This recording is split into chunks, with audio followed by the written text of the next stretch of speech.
Good evening, ladies and gentlemen. Welcome to Museum Shul. Very nice to see so many visitors here. And thank you very much for your attendance. We're going to have a talk on by our MP Michael Bagraim on Jewish community in South Africa at this present time, which is right now really important subject and subject needs discussion. Not sure how long Mr. Bagraim will be with his talk. After the talk, you're all invited to join us in the Bobo room for some refreshments. So please, once you've come there, or once you've had the talk, please join us in the Bobo room. Mel Cohen, thank you very much for sorting out tonight, and I'm sure that you're all going to have an interesting evening. Our MP, Michael Bagraim, I don't think he needs more than an introduction to say thank you. Barry, thank you for inviting me tonight. People normally invite me the second time to come and apologize. And I was looking at my old records, and I must just tell you, I don't know how long ago, it must have been about 10 years ago, there was an anniversary at the shul, Barry, before you actually hit the decent city. We had an anniversary here at the shul. And I remember at the time, I was invited to come and speak about the future of South Africa, not the future of South African Jews, but the future of South Africa. I had spent at the time 1 year in Parliament, and I was absolutely despondent. I don't know if anyone has came to that talk and come here tonight. If anyone is there, and I've got a different story to tell. So I'm actually quite positive. So please bear with me tonight when I give you some of the positivity. Despite all the negativity that we see, I'm actually feeling quite positive. So now I had sat in those hallowed portals, which is now burnt down, and now we're in a circus tent. But I sat in those hallowed portals at the time to hear how the country was actually literally being raped. Barry, you'll tell us who steals what in government, but I started finding out that just about every single department in our government, and they've been in government for 20 years at that point, every single department was bankrupt. Every single one. It was an absolute nightmare. And it was a bit of a shock for me coming out of, the sort of private sector, and in particular in a law firm where we worry about laws and regulations, to come and sit there in that hall to hear about how everything had been raped. Absolutely. And I came to her shul and I said, I don't see any hope. If I saw anyone under the age of 40, get out of here, make a life for yourselves, go abroad, do whatever. And in fact, that was the story of the Jewish community at the time. 10 years ago, we've had an extraordinary history, because if you recall, at the time of Mandela, there was excitement. I personally went to go and vote for President Mandela. I was excited. I thought this is a new beginning. There's excitement. It's a sparkling future. We were the darling of the world. And the news within our community was the Jewish community, because at the time, I was the national chairman of the South African Jewish Board of Deputies. We were incredibly positive. And at the time, it was very exciting. It only took 2 years in Mandela's reign to go and vote for the arms deal. 2 years. Now, this is a man who you couldn't actually have any shadow over him at all. And yet him and Trevor Manning, great guys, both of them, they signed the arms deal, bought rubbish. It took 1/3 of our budget to buy fancy aeroplanes and all sorts of things, nuclear submarines, which have never been used, by the way. Today we've got 5 aircraft left in this country. 5. The entire military force has got 5 aircraft. In other words, if Lesotho attacked us tomorrow, we'd be finished. That'd knock us right out. If Lesotho or Swaziland, even worse. So we're sitting in a situation today where it's gone downhill after 2 years of Mandela, it's gone downhill. So we've had about 29 years of destruction, absolute destruction. And I was extremely negative, to the extent that after my first 6 months in Parliament, I actually didn't see any financial viability of this place at all. Now, I'm an economic refugee.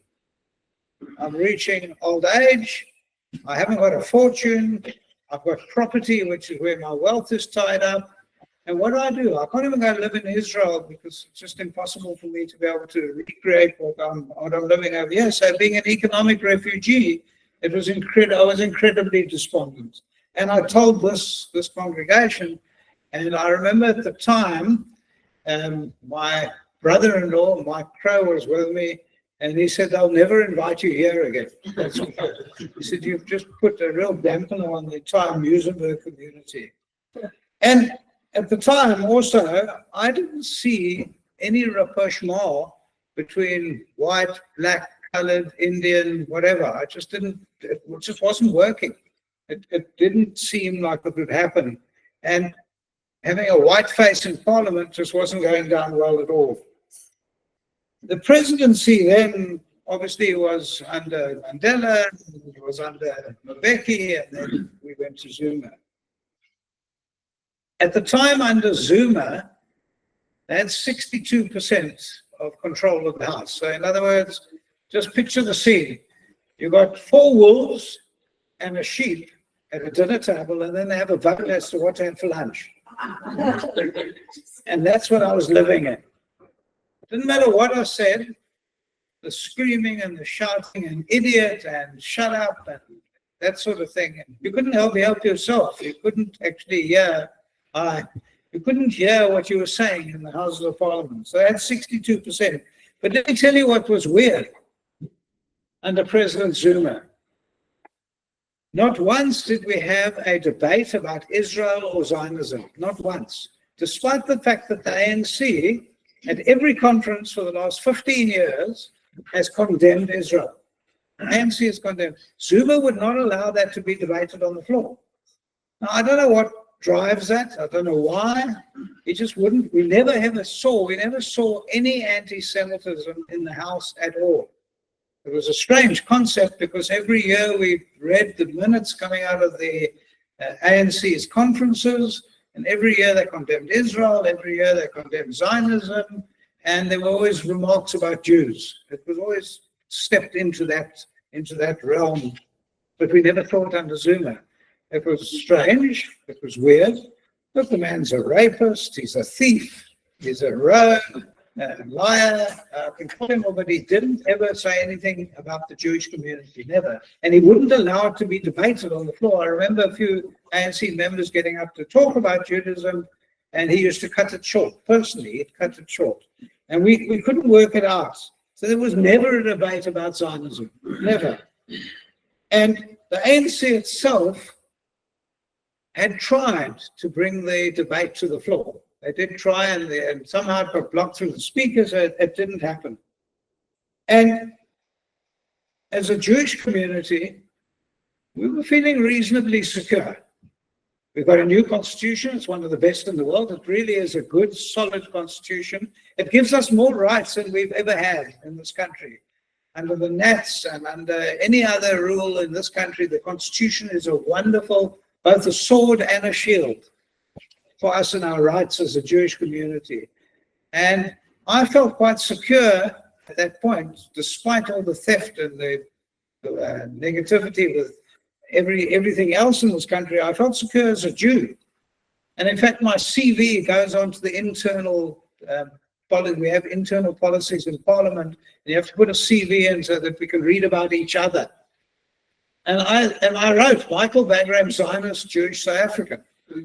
Put it there. I was given a chance 2 years ago. One of our administrators said, the portal's open again, you want to change your CV?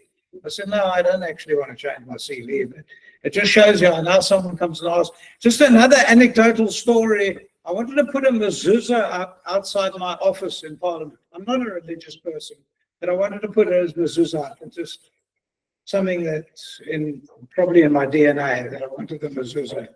I don't really know what it is, and I'm not sure if the prayer and the mezuza, but that's what I wanted. But you have to apply before you put something on the outside of your door. You even have to apply, put your name on the door. So I wrote to the Speaker of the House. We sent it off to administration. It writes back saying, what is it? And then I try and describe it to them, what it is. It's very difficult to describe what a mezuza is, especially when I didn't know what it was. And I wrote back to them, and it was denied. They denied not because of anything Jewish. They just said, no, otherwise everyone's going to want it. No, we don't want that. So I went to go and speak at the time to our leader at the time, not in the House, but the leader at the time was a chap named James Self. And I said to James, I'm feeling a bit odd, so I like this. It's a tiny little thing. I got the door. He said, what are you talking about? I said, the mezuza. He said, well, what's the problem with the mezuza? I said, well, they've said, here's the letter. They've said, I can't have it. So he said, I tell you what, write back to them again and ask them again for something different. Don't call it a mezuza. Tell them that you want to put a little thing up on your door that will keep the tokolosh out. I got permission. Well, I then was taking a group of, I think it was about 15 American attorneys, 15 American Jewish attorneys around Parliament, and I wanted to show off my mezuza. And by the way, it's the first time anyone's ever put a mezuza on their door.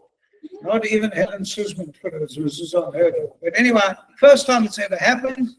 And I take these attorneys and walk into my office and say, I want to show you something. And I go there, my mezuza's gone. And I bought a beautiful mezuza in Jerusalem. I paid a fortune because it was an antique silver mezuza, lovely, and it's gone. So I asked for the cameras in the hall and to see down the passage. I want to look at the camera. Of course, the cameras weren't working. They still don't work, by the way, 11 years later. They weren't working and they couldn't help me. Patsy, my wife, then says, maybe it's because it was silver. Put a see-through plastic one. Go and buy another insert and get a see-through plastic one. So I go up to Rittimer and I get this horrible plastic thing and I put the insert into the thing, the scroll, put it on my, and it hasn't been stolen since. It wasn't an anti-Semite. We always think, boy, an anti-Semite. And by the way, I fell on the mountain and I accused an anti-Semite of pushing me, but I wasn't known. Anyway, the bottom line is the Constitution is good. The people aren't bad, but we've had Soros. And our Constitution, being forward-thinking, gives everyone an equal right in this country. It doesn't matter who you are. And it's been respected right through the Zuma years. At no stage did Zuma ever say, let's trash the Constitution. They said, we all hated Zuma, but he never wanted to trash the Constitution, and he never attacked us as Jews. Now, right through my term of office, and it's now 11 years, there's been 3 Jews in Parliament. We had Turok. I don't know if you guys know him from Musenberg. We had him there for a while, but he pretended he wasn't Jewish. He didn't want to, because we started an institution that was started in Canada. It's called the International Jewish Parliamentarians in the Gulag. And there's a constitution and whatever. And I know that there was another Yid in Parliament, Darren Bergman in Johannesburg, and I get this email from the Canadians saying, we heard you in Parliament. I'd met them on a conference and they said, would you like to start an international chapter in Cape Town in South Africa for Parliament? So I wrote back, they send me the Constitution, and I write back to them 10 minutes later to say that I accept the Constitution. We've had our first committee meeting, because we're both in Parliament, and I'm the chairman, and Darren Bergman's the vice chairman. He writes back and saying, you're a treasurer. So I said, well, we've got a bit of a problem there. So he writes back to me again saying, aha, there are only 2 of you. I said, yes. Sorry about that, but we'll find a treasurer one day. I leave the house that afternoon with my laptop on my desk in Parliament, and I say to Glynis Breitenbach, who was sitting next to me, because we were the last 2 in, we were the backbenchers, I say to her, look after my laptop because the EFF are going to steal it while I'm out having a pee. So she'll watch my laptop. How long are you going to be? I said, I'll be 10 minutes. I'm going to the loo. She said, fine.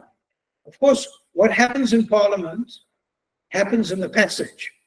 Always happens in the passage, not in the Parliament itself. So I bump into a group of ANC backbenchers, the ladies have a hug outside, and we swap cards and we start chatting. That's how you make friends and influence people. It's in the passage, not across the floor. And of course, I was with them for an hour. Wonderful ladies, made friends with all of them. I come back in and Glynis is fuming. She said, where you been? You've been away for a holiday. Oh, I'm sitting here alone because we were the two backbenchers together. And I said, well, I'm sorry. I met people outside and they were more interesting than you. And so she said, well, I was reading your computer while you were out. I said, but that's the height of chutzpah. How can you read my computer? You know, I'm running a law practice from the computer. You can't read that. Well, I'm also a lawyer. I said, it doesn't matter. They're my clients. You can't read about that. It's the most disgusting thing I've ever heard. So she said, shut up. What about the fact of me joining the International Jewish Parliamentarians Association? So I said, you can't. You Dutch Reform. Go and join the International Dutch Reform. So I say to her, I'm sorry, but you just can't. So she said, does it make a difference if my mother was Jewish? So I said, oh, just repeat that. She said, the mother was Jewish. So what was her maiden name? She said, Cohen. Where was she from? Lithuania. I said, she was Orthodox Jewish and from Lithuania. She said, yes, why? I said, well, I've got really bad news. Sit down, I've got worse news for you. What is it? I said, you're actually Jewish. I'm sorry about that. So she looks at me and says, oy vey. Bottom line is the three of us, we're still there. We're still the three of us. 11 years later, we're still in Parliament. And so we formed the Jewish caucus in Parliament. Not a very strong caucus, but we punch above our weight. We vociferous. You've all probably heard of Glynis Breitenbach and how punchy she is. In fact, she once, to try and settle a debate the two of us were having, she once challenged me to arm wrestling. And when someone challenges you to something, you never actually agree because it means they've been practicing. So we have an arm wrestle at the back. She almost ripped my shoulder out. All of me was hanging on the floor. But what I'm saying to you is, it actually is a nice little Jewish caucus, and we're quite vociferous and we speak up. Now, the Israel issue started creeping in before 7 October. 7 October was a seminal event, by the way. We were getting quite, call it laissez-faire. We were getting not so important to be with your community. Things are looking good, you know, like Germany in the 20s. They're looking all right. You didn't have to, you could intermarry, you could do all sorts of fine. You didn't have to mix with Jews. You didn't have to worry about a Jewish problem. We didn't have to take annual pilgrimages to Israel, you know, the normal stuff. And so we were getting sort of, under the Zuma years, we were getting complacent and confused. Just before October 7, a new party arose in Parliament, had come in, called Al-Jama'ah, you might have heard of that, and they got one seat in, and the man was horrifically anti-Semitic, making speeches. It was really terrible. And as three Jewish members of Parliament, we were starting to feel a little bit uncomfortable. Zuma then moves on. We've got Ramaphosa, and Ramaphosa is well met. Lovely guy, well dressed, well met, absolute gentleman. Anecdotal story again. I went to the opening of Parliament when he was first appointed as the president. Patsy didn't want to come, so I took my next door neighbor, Barbara Donan, and we're walking down the red carpet, and of course Ramaphosa standing over there, and he sees me, he goes, hello, and he grabs Barbara, thinking that's my wife, and says, be careful, he's a skeleton, and he gives her a big hug. And she said, what a lovely guy. Gentleman. I said, well, I'm not really a skeleton, but okay, he's not a lovely guy. So let me just tell you what transpires. He gets in. We had a wonderful speech about 5 years ago from Steenhuisen saying, Ramaphosa is a miracle of modern medicine, an absolute miracle of modern medicine. He's standing here giving us a talk with no backbone at all. It's an absolute miracle. He's standing upright. Now, that's what I'm finding. It's actually quite weird. So let me tell you what happened. Ramaphosa gets in. A week later, he gets invited to the garden shul. Do you remember that? I had seen Ramaphosa at Zuma's elbow for 5 years. He never said boo or bah, not a word. He knew what was going on. He knew about cadre deployments. He knew about theft. He knew about the destructive nature of BE. He kept quiet for 5 years, never said a word. And I wrote to the chief rabbi at the time, and I said, how dare they invite him to the garden just before the garden shul appearance? And he wrote back to me saying, well, it's the president, and we pray for the presidency every Shabbos, and this is our president, our future president, and we're hoping that we're going to have a better man than Zuma. And I didn't write back to that. I knew that we had a bad egg. And all three of us Jews sitting in Parliament knew this is just not going to turn out for the best. And of course, the chief that night gave a speech. I saw the recording afterwards.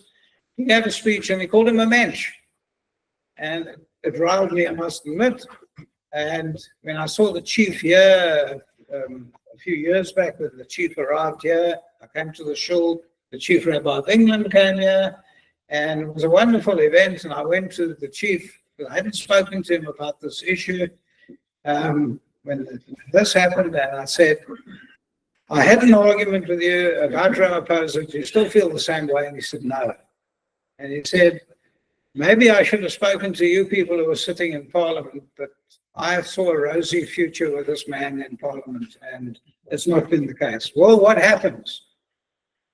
We have October 7, and it was a world-changing event for international Jewry. I can't call it anything else in the world. There are some silver linings to it. I can't say golden lining, but there are some silver linings to what happened. And I'll describe some of them. One of them was we found out who doesn't like Jews. Right down to the South African Parliament sitting in Cape Town. We found out every single person that was an anti-Semite, you actually hear about them, you hear them, you see them, you could see the kafirs.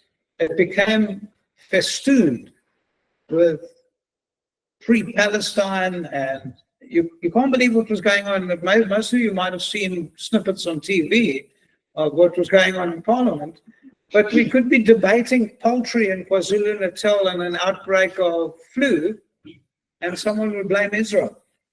It was just unbelievable what went on there. And despite President Ramaphosa's urbane appearance and well met, he let this go. He let it run. I mean, it was probably the worst cases of anti-Semitism I've ever seen in my life. And South Africa has got the lowest into anti-Semitism in the world.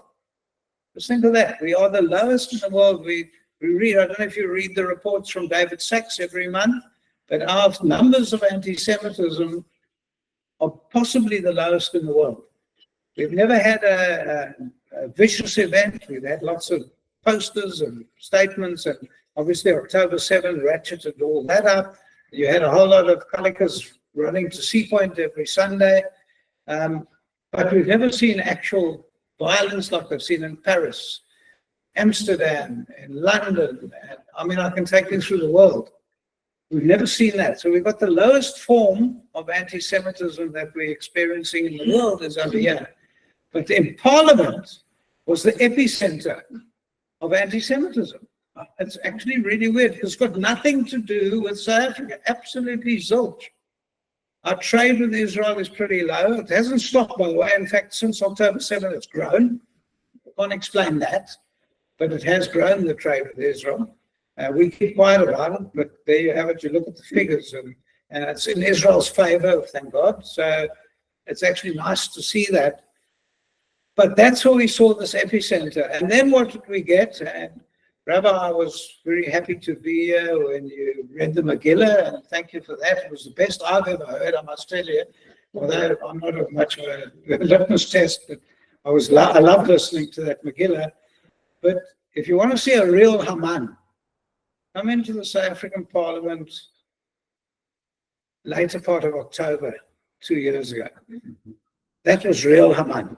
That we were sitting there and listening to that witch Pandora carrying on. You know, she stood up, this is our Minister of Foreign Affairs, stood up in Parliament and said that those films that people are showing about what took place on the kibbutz and in the invasion, that was all generated by Israeli technicians on computers.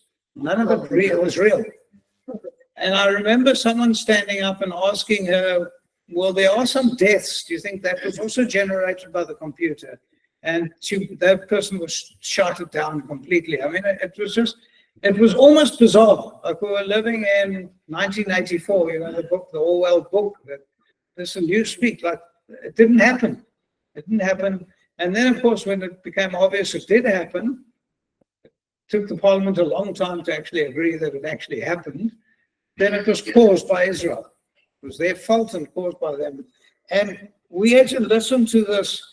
And funny enough, it got to a point in our caucus, the DA caucus, where we could actually rely on our other caucus members and kept saying to us, we'll live through this, just leave it, let her run her course, let it happen, we'll live through this. And it was actually quite reassuring. There was one member of our caucus that then started shouting about Israel and Jews, and he had a major fight. I don't know if you people remember Khalid Kachalia. He comes from the ANC royalty. He had crossed the floor to join the DA, and he decided that the experimental state of Israel should be disbanded and should be given back to Jordan. He had some weird idea. Anyway, he had a fight with John Steenhuisen, and before he could be thrown out, he resigned, which was quite nice. In Parliament, we have two very strongly Christian parties, more outspoken than the DA by an arm's length. And that is the ACDP have been loyal to Israel right throughout. Unbelievable. Despite the attack on them, but really bad. And they've only got 4 seats now. But they speak up for Israel at every turn. And then the Freedom Front has been very similar to that. I had a bit of an embarrassing situation where one of the speakers from the Freedom Front had gone to the front, their leader of the Freedom Front got to the front, and tried to defend Israel, but no one could hear him because he got drowned out completely. So as he walked past my desk in Parliament, my seat, I stood up to wish him Mazel Tov and thank him. Unfortunately, the camera is then focused onto it. He then decided at that point he's going to bless me and put his hands on my head. I didn't feel so lekker then, but anyway, he blessed me. But the point is that they do stand up very strongly for Israel. And, you know, South Africa, unfortunately, because of some of our leadership, and I blame a lot of it on Pandora. I don't know what hell she had over them, but she became almost the landing strip for every anti-Semite in the world. She flew off to Iran straight afterwards, go and thank them. I mean, it's just unbelievable. At the same time, you might recall the ANC was bankrupt. They owed 450 million rand and they couldn't raise the money. But 2 weeks after October 7, they got the 450 million rand. We still haven't found out where it came from, but they got that money. And it's been interesting, and we'll follow up with it and see where we are. The problem is that the ACDP and the Freedom Front don't have any influence in the House. There's no influence at all. They just don't have the numbers. And so to be able to, it's a real, politics is a game of expediency. There's no such thing as a political party that has the same agreements as what you believe in. It doesn't exist anywhere in the world. And we have to play their game of expediency. At what point do you shut up and attack? Cape Town, for instance, has 700,000 Muslims in Cape Town. We win the election, yes, we normally get about 60%, but if you swing that entire Muslim population around, it will go straight to the ANC. But we'll be run down like every other city in this country. So you've got to be careful, and I can't explain that to a Jewish audience. It just doesn't go down. Before the last election, I went up to go and speak in the part-time shul in Johannesburg, and there were about 500 people there, and I got attacked because I said that if the Moonshot Pact does not get 51%, we will try and do a deal with the ANC. That's expediency. We don't agree with them. We have completely different ideals. At that point, they turned anti-Semitic. What are you doing talking to the ANC? How can you do it? And you've got to be expedient. You've got to say, listen, we've got to try and save this country.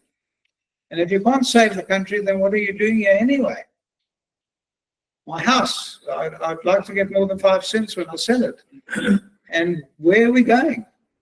And when I said that, I was attacked from every angle. You cannot believe I didn't actually finish my talk in the end because it didn't work.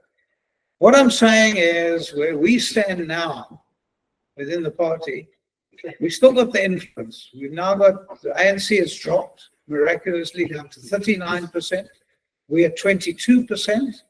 And we are desperately trying, we're going through that tomorrow. We're going in to go and vote on the budget. I don't think we've got a deal yet. I don't think so. And there's another little problem that influences us as Jews. What's the little problem? They've actually wanting to pass another 32 million rand for the court case, the ICJ court case. Remember they gave 95 million, and now I need another 32 million. I'm not sure for what, maybe another junket to then argue the case and stay in 5-star hotels. I'm not really sure, but how do you kibosh a whole budget, which is billions of rands, for the 32 million? It's a problem, and as a Jewish caucus, we're feeling very bad about it. We don't know what to do. I'm hoping to be able to either be able to abstain or leave the house and do what Chirac did when they had to say that Zuma was a good man. We've got within our caucus as the DA, we've got about 15 Muslim members, and they too understand the expediency and they keep quiet. They don't support the ICJ. They don't support, they're very religious Muslims in the party. It was Kachalia that spoke up and then got thrown out. So you've got to be very careful because the Middle East is not an issue in this country. And yet we've made it an issue. Well, we haven't. But the local Muslim population have made it a major issue. And it's really nothing. It's got nothing to do with us. All that being said, now, after 11 years, I actually think we've got a future. I think we are moving forward. We're starting to see every single department moving. Now, it's not easy. Remember, every single department employs thousands of people. Those thousands of people have all been cadre employees, all of them. It's been a fantastic experiment from Mbeki onwards, been absolutely fantastic. We put the right people into the jobs, not because they could do the job, because they were card-carrying members. So now you have people who are trying to do business with government, and there's an ANC people running the department, and you've got a DA minister, and people are saying to us, but this department's still destroyed. Hilton will tell you about that. You've got a DA minister in charge, but you've got a department that's still completely riddled with uselessness. And people can't actually do their job. But you know how difficult it is to hire and fire people in the civil service? It's almost impossible. You've seen the picture with John, who appointed some madman as part of his, and now 6 months later can't fire him. Despite all that, my overall message is one of positivity. What are we now seeing in Parliament? No more kafirs. Pandor's gone. One of the conditions that we had was that Pandor wasn't to come back into the cabinet. Because she wasn't coming back into the cabinet, she then resigned from Parliament. So she's gone. The most outspoken anti-Semitic voices in Parliament are also gone. I haven't seen a kafir there for almost 2 years now. It's gone, finished. And you would expect it to be much worse now after October 7, and yet it's toned down quite radically.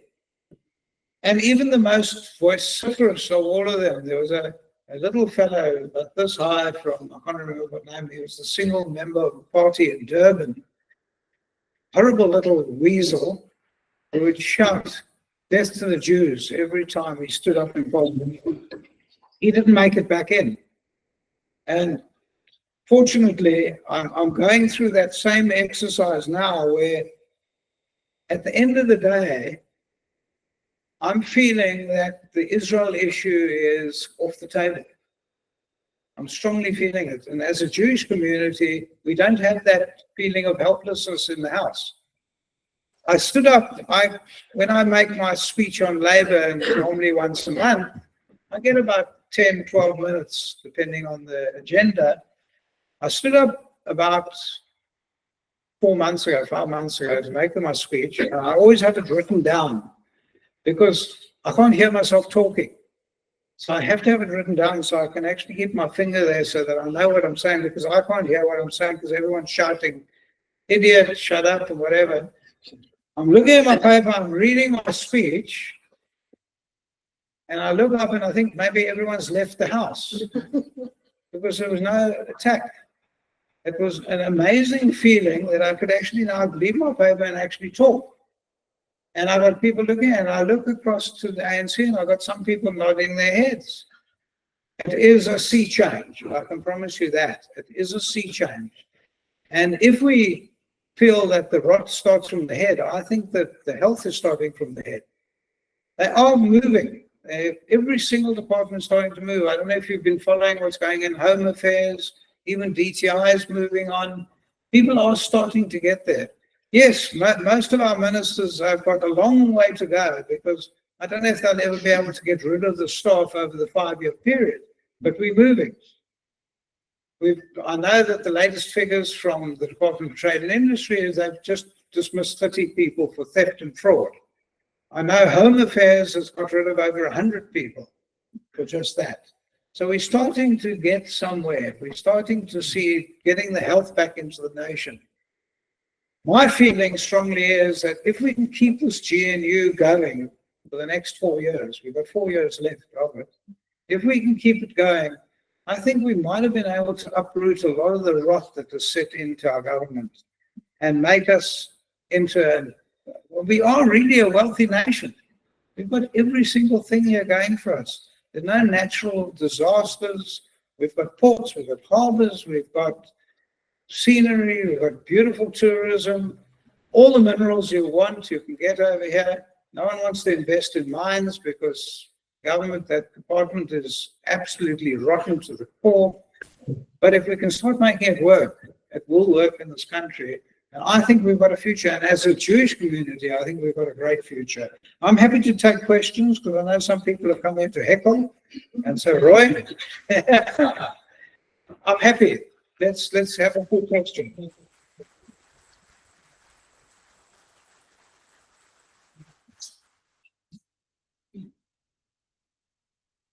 Michael, I have made a few notes. Speak up there because everyone's got to hear you. So I'm Give a shot to your voice. But I'll speak up. Just one or two things. You mentioned Ramaphosa. Now, please don't get me wrong. I'm not a Ramaphosa fan. But you said he was very quiet during Zuma's reign. There are a number of examples of people who came up through a system and then dismantled the system. F.W. Clark is one of them. And the other one is Michael Bagraim, who was in the system and then got to the head of the system and actually dismantled. So I'm saddened by Ramaphosa's silence.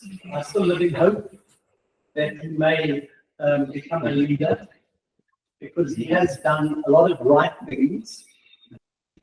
My fear is that the DA needs a solid black leader in order to shine, and my even greater fear is that the success of the government of national unity may in fact boost the ANC because a lot of people may ascribe the success to the ANC. So that's just some of the notes I've made.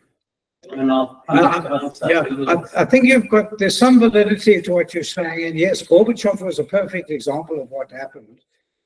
The problem is, he's been even more silent now.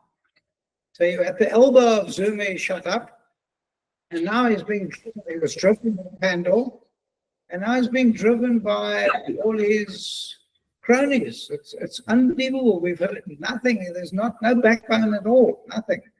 It's sad because the man is intelligent. He doesn't need to steal. I think he's worth about 40 billion rand. He doesn't need to steal. He doesn't need a tender.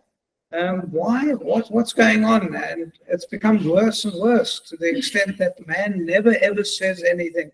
Everyone hears the State of the Nation address, and we have bullshit. And I'm sorry I'm saying it in a shul, but we're going to have smart trains and smart cities and bullet trains, and yet the railways can't work. Nothing. You can now take a train to Fisher you can, but you can't take one to Khayelitsha where you really need one. We need the workforce to be able to catch a train from Khayelitsha into town. We can't get it. No, the man's been absolutely disappointing for everyone, and to the extent that he's let the anti-Semitism run riot in Parliament. Just in terms of leadership, I get you. It would be good if we had a leader that looked like the majority of the country. They've tried, and they're going to keep trying. I'll give you another anecdotal story. Last election, I went to a home in Mandela, and we were all campaigning.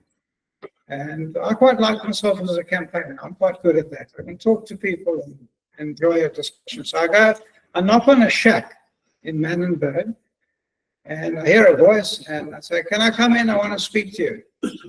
The door of the shack opens, and there's this little old lady, colored lady, lovely face, must have been about in her 80s, curlers in her hair and a gown and slippers, middle of the day. And she looks at me and she says, "Yes." And I said, "Hi, I'm Michael from the DA." And she goes, "Oh no, this is what the world's come to. They sent me an old, fat, white man." I started laughing. She started laughing. We end up hugging each other. It was, that's telling it like it is. They sent me an old, fat, white man to come and speak to me. So I said, "Okay, I understand. Next time I'll try and send a younger man with a different color face." So she said, "No," she said, "You've been absolutely delightful. I'll vote for you in the election. Give me your card." And I go into her, and she phoned me after the election and said, "I voted for you, and so did all my grandchildren, and you've got to come here again." I went to go and visit her after the election. But let me tell you another story, and this is not anecdotal. We were very fearful that the entire Muslim population would not vote for the DA. Very fearful. And that's a game changer. That's 700,000 people. Of the 700,000, we think about 200,000 have the vote. Jews, how many Jews we got in Cape Town? 9,000, maybe, if we're lucky. Of that, how many come out to vote? Maybe 1,500. So it's not a toss-up. We have a look at Gatesville. Gatesville is about 75% Muslim. And we look at the figures of voting in Gatesville, and we got over 70% of Gatesville voted for the DA.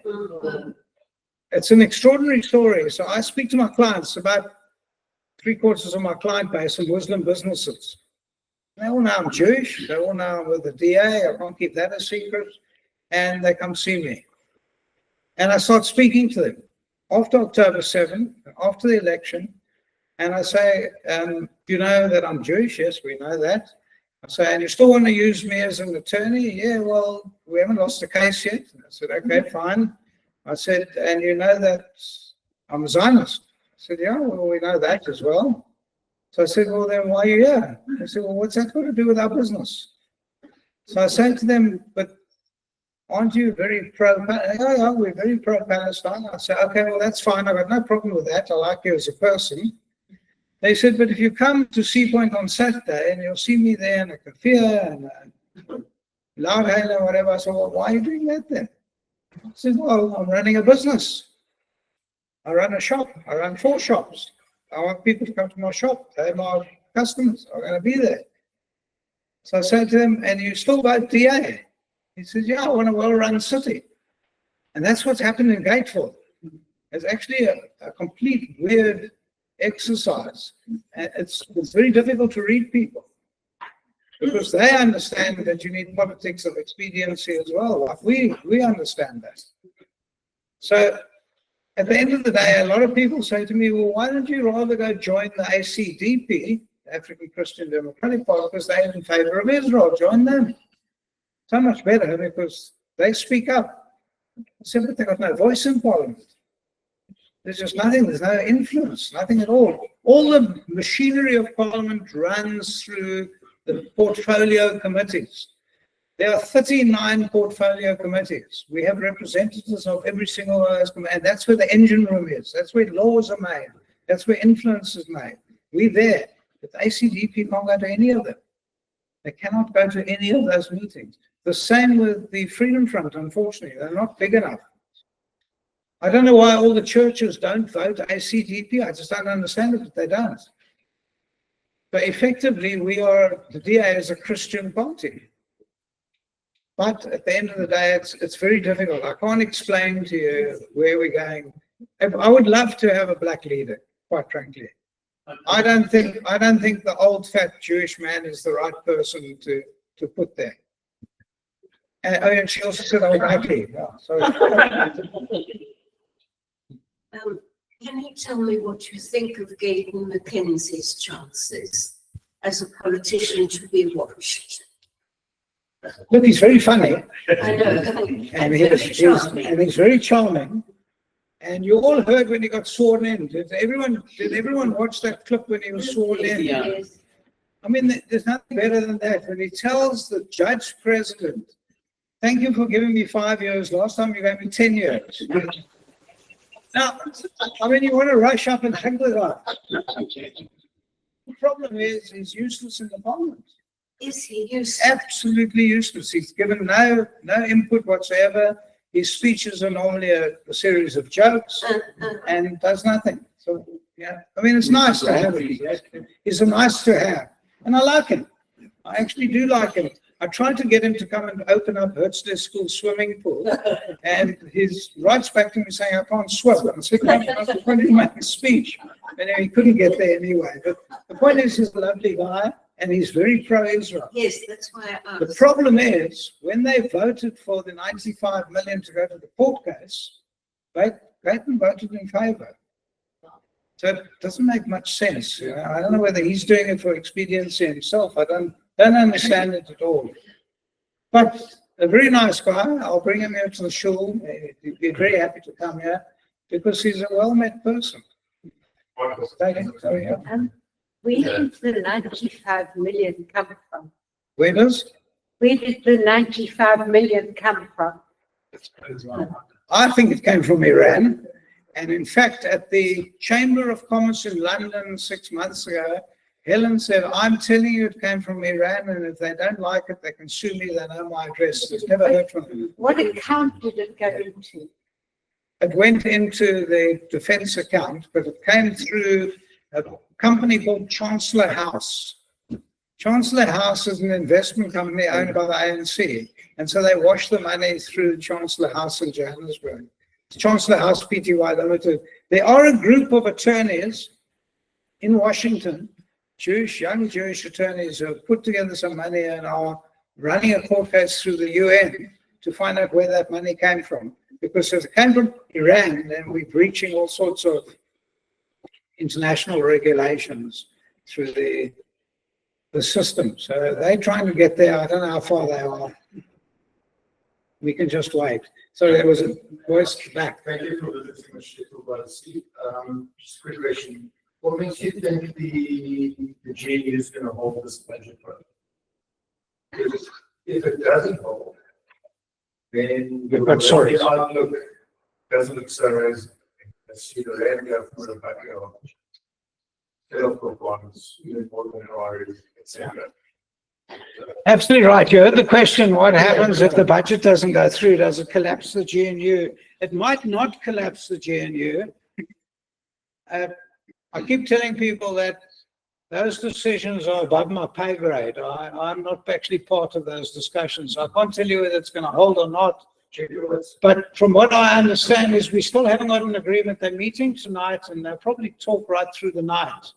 But they're all at the Tainais and they're all talking. There's teams for each representative that's there. I don't know what's going to go on. I hope they've got lots of coffee and some Hummentaschen, but I don't know. I mean, and if we don't pass the budget, we've still got 6 months. I don't know if you know how the Westminster rules work. We've still got 6 months to actually try and make it work. So government doesn't come to a standstill. It was Mark Twain who said, when government is in recess, the people are safe. The problem is the grants for 6 months, city levels ramp up. Yeah. Our economy is at like 26%. Yeah, and people will stop investing in the country. It's a problem. Yeah. I can't give you an easy solution to that one. I don't know. We don't control it. Like I said, we've got 22% of the vote. That's all we've got. They've got 39%. We are giving in to a lot. We might have to give in to a VAT increase at the end of the day. It's terrible, but that's the politics of expediency. In other words, bugger the poor.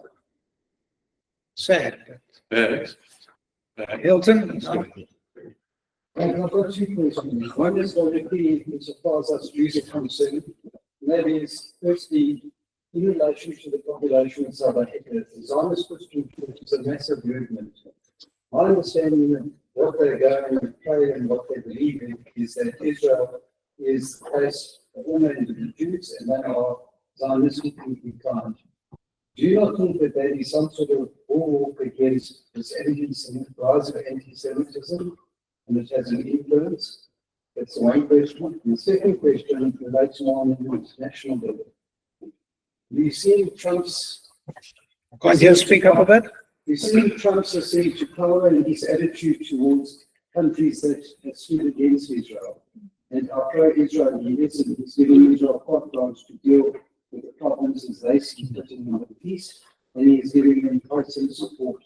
He has also turned on South Africa, and as a big step, it is arguing about South Africa for the lower and the tariff war that he is about to initiate. How do you think of that? Do you see that that has had any influence on the change in attitude in Parliament? Yeah, to answer your first one, I can't. I mean, you know, as a Jewish community, we have very little influence. Our influence has waned largely as the numbers have fallen. Our wealth has fallen to a large degree. Was that the Zionist Church, the ZCC, which is a movement of very Zionistically inclined black people, they gather out in... No, but what I'm saying is that they've been quiet about the Israel issue. So it's only the Jewish community that's speaking up about Israel. The Zionist Church is a massive force in this country. And they've actually entertained the DA for years now. And they stopped asking their people to vote ANC about 10 years ago. So we're getting a lot of that. In fact, we had more black voters vote for the DA in this last election than the EFF got. Just let that swing through your head. It's actually a weird thought, but we had more black voters voting DA than black voters voted for the EFF. Well, we took it, everyone who voted for the EFF was black. So you took their full number and you took our full number of black voters and we got more. So there are black people in this country who want a future for their country. We're not voting in race lines entirely anymore. It doesn't work that way. But the church itself, the Zionist church, which is probably the most influential church in this country, in fact, probably one of the most influential bodies in this country, have been quite open about their people must vote where they want to vote or who they want to vote for. And the bishop, who has become quite friendly with John Steenhuisen, has said to John, I'm not going to tell my people to vote DA, but I'm not going to tell them to vote ANC either. So that was a big change for us. That happened 10 years ago, and it's still like that, but they've never spoken up on behalf of Israel. It's quite a strange thing because they call themselves Zionists. I don't know where that word came from then. I don't think they equate that to Israel at all. It's a problem. Your second question is probably more important for our future. And again, I can't give you a straight answer on that one. I think Trump, to my mind, a Meshuggah, but good for us. Good for Israel. Sorry, I'm standing the wrong way. I don't mess up his video, otherwise I really got trouble. I'll never be invited back here. The bottom line is, I think Trump has been good for Israel to an extent. He's gone a bit overboard, because the guy's in sugar. I mean, there's no two ways about it. But also, it's woken up South Africa. It's taken that woke feeling, and there's a complete different debate on the House floor in Parliament. Completely different. People from the ANC are saying, "Why did you send Rasul when you knew what he was saying?" Now, that didn't come from the DA. We kept quiet about it. We decided we're not going to interfere until, of course, Helen put up her hand and said, Tony Leon. Well, that's a kiss of death altogether, because I don't think she likes him. Because if she suggests someone, then no one's going to accept it. But the bottom line is we still haven't chosen who's going to go to America. But there's been a lot of backlash from the ANC. And you've seen it recently in the last 2 days from Mbeki, who started shouting at Ramaphosa saying, "How dare you try and fiddle with our foreign affairs like that?" So what Trump is doing has been it's felt very keenly over here. He's got 4 years left. One wonders what he's going to do in those 4 years. But quite frankly, I'm starting to think maybe I would have voted for him as well. And what I'm seeing. I mean, it's a weird thing for me to say because, first of all, I'm never a Republican. And second of all, I mean, I know the guy's a little bit off kilter. Yeah. Will South Africa have retaliatory things against America with as regards America's appointment of an ambassador? There's talk about Joel Pollak. Is he going to? No, Joel's not coming. We've got a new guy coming, and he actually is quite good, but he's actually more right wing than Joel Pollak. Okay. But the point is, Ramaphosa now has got no power at all to send him back. Not in his own party, because they're all shouting at him, "How dare you poke the bear?" And we're hearing that in Parliament. It's actually quite weird. From their benches, not from our benches. We've been told to shut up. Their benches are shouting at him, saying, "How dare you send the wrong man there? He said the most horrible things." That's not a diplomat. A diplomat is someone who wants to tell you to bugger off, but you look forward to the journey. That's a diplomat. Have any other question? One more then. How much was South Africa receiving from the States, the funding, and isn't that to be tracked? Why it's not to do with the outcome of the meeting in regards to the budget? Yeah, we don't know. We're still doing an audit as to how much has been coming in. It is literally billions and billions of rands coming in on all sorts of programs. The whole AIDS program is run by the states. There are all sorts of programs. AGOA, as mentioned over here, is fantastic for us. It's going to almost destroy our agriculture in this country if they destroy AGOA. The DA has a group of people now in Washington speaking to the Trump administration to try and save AGOA. So although we're not running the country, we know that, again, it's expediency. We live here. We've actually got to make this country work. So we desperately need AGOA. And I think they might listen. They've had a very good audience. The reports have been fantastic. We need to save AGOA. He's cancelled all the other emoluments that have come through to all sorts of programs. It's sad because people are going to die. Remember under Mbeki, we gave everyone potatoes and beetroot. You can't go back to that. Actually, I was involved with people who were working with Mbeki, and they were curing conditions very rapidly. Yeah. And unfortunately, that was interfered with, and the antiretrovirals that everyone believes in are deadly toxic, and they're an offshoot from a drug that was cancelled in the United States. So it's no loss to this country. But I'm actually tired of seeing Mbeki trashed, because I saw with my own eyes what they were doing with very, very ill people getting dramatic results. Well, we've still got to follow up and see that we get these programs running. Yes, sir. That's the last one. I'm getting tired. You upbeat and positive about the future, and obviously there are two critical aspects here. One is economic growth and unemployment. How do you see this?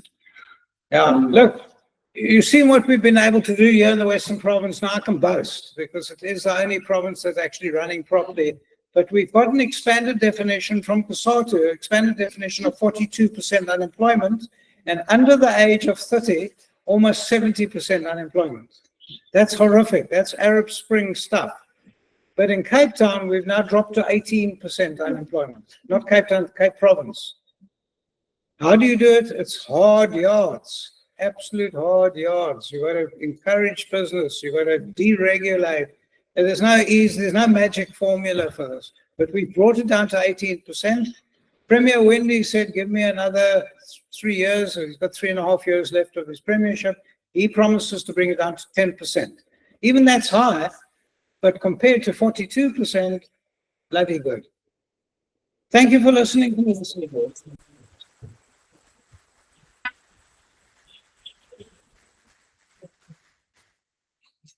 Thanks for coming, everyone. We got some ground. Thank you very much for most enlightening talk. I'm sure a lot of us feel more positive than we did when we came in here. And 10 years' time, we'll have you back here.